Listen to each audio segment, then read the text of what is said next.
Beowulf.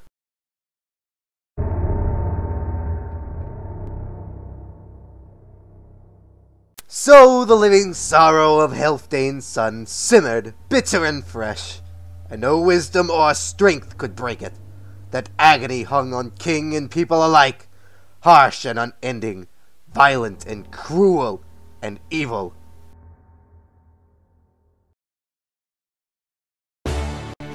In his far-off home, Beowulf, Hygelac's follower and the strongest of the Geats, greater and stronger than anyone anywhere in this world, heard how Grendel filled knights with horror, and quickly commanded a boat fitted out, proclaiming that he'd go to that famous king, would sail across the sea to Hrothgar, now when help was needed. None of the wise ones regretted his going, much as he was loved by the Geats. The omens were good, and they urged the adventure on. So Beowulf chose the mightiest men he could find, the bravest and best of the Geats, 14 in all, and led them down to their boat. He knew the sea would point the prow straight to that distant Danish shore. Beowulf and his band sail over the sea to the land of the Danes to offer help to Hrothgar. They are escorted by a Danish guard to Heorot, where Hrolfgar, one of Hrothgar's soldiers, tells the king of their arrival. Hrothgar knows of Beowulf and is ready to welcome the young prince and his men.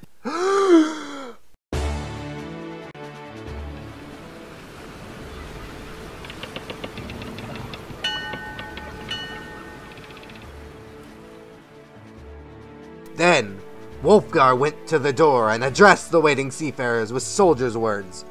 My lord, the great king of the Danes, commands me to tell you that he knows of your noble birth, and that having come to him from over the open sea, you have come bravely and are welcome. Now go in as you are, in your armor and helmets, but leave your battle shields here, and your spears. Let them lie waiting for the promises your words may make. Beowulf arose, with his men around him, ordering a few to remain with their weapons, leading the others quickly along under Heorot's steep roof into Hrothgar's presence.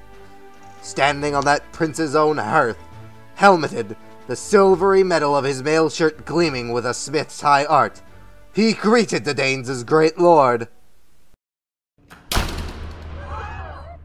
Hail Hrothgar! Hygelac is my cousin and my king. The days of my youth have been filled with glory. Now Grendel's name has echoed in our land. Sailors have brought us stories of Heorot, the best of all mead halls, deserted and useless when the moon hangs in the skies the sun had lit, light and life fleeing together. My people have said, the wisest, most knowing, and best of them, that my duty was to go to the Danes as great king. They have seen my strength for themselves, having watched me rise from the darkness of war, dripping in my enemy's blood. I drove 5 great giants into chains, chased all of that race from the earth. I swam in the blackness of night, hunting monsters out of the ocean, and killing them one by one. Death was my errand, and the fate they had earned. Now Grendel and I are called together, and I've come. Grant me then, lord and protector of this noble place, a single request. I have come so far, O shelterer of warriors and your people's loved friend, that this one favor you should not refuse me, that I, alone and with the help of my men, may purge all evil from this land. I have heard, too, that the monster's scorn of men is so great that he needs no weapons and fears none. Nor will I. My lord Hygelac might think less of me if I let my sword go where my feet were afraid to. If I hid behind some broad linen shield, my hands alone shall fight for me. Struggle for life against the monster. God must decide who will be given to death's cold grip. Grendel's plan, I think, will be what it has been before. To invade this hall and gorge his belly with our bodies. If he can. And I think, if my time will have come, there'll be nothing to mourn over, no corpse to prepare for its grave. Grendel will carry our bloody flesh to the moors, crunch on our bones and smear torn scraps of our skin on the walls of his den.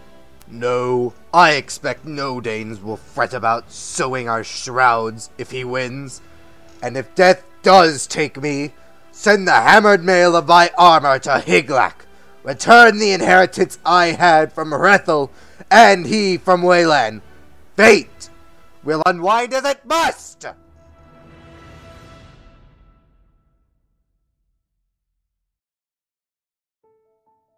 Hrothgar replied, "Protector of the Danes, Beowulf, you've come to us in friendship, and because of the reception your father found at our court.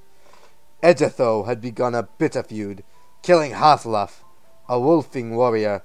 Your father's countrymen were afraid of war if he returned to his home, and they turned him away. Then he traveled across the curving waves to the land of the Danes. I was new to the throne. Then a young man ruling this wide kingdom and its golden city, Hergar, my older brother, a far better man than I, had died, and dying made me, second among Healfdane's sons, first in this nation. I bought the end of Editho's quarrel, sent ancient treasures through the ocean's furrows to the Wolfings. Your father swore he'd keep that peace. My tongue grows heavy, and my heart, when I try to tell you what Grendel has brought us, the damage he's done here in this hall. You see for yourself how much smaller our ranks have become, and can guess what we've lost to his terror. Surely the Lord Almighty could stop his madness, smother his lust. How many times have my men, glowing with courage drawn from too many cups of ale, sworn to stay after dark and stem that horror with a sweep of their swords. And then, in the morning, this mead hall glittering with new light would be drenched with blood. The benches stained red, the floors all wet from that fiend's savage assault, and my soldiers would be fewer still, death taking more and more. But to table, Beowulf, a banquet in your honor. Let us toast your victories, and talk of the future." Then Hrothgar's men gave places to the Geats, yielded benches to the brave visitors, and led them to the feast. The keeper of the mead came carrying out the carved flasks, and poured that bright sweetness. A poet sang from time to time, in a clear, pure voice. Danes and visiting Geats celebrated as one, drank, and rejoiced.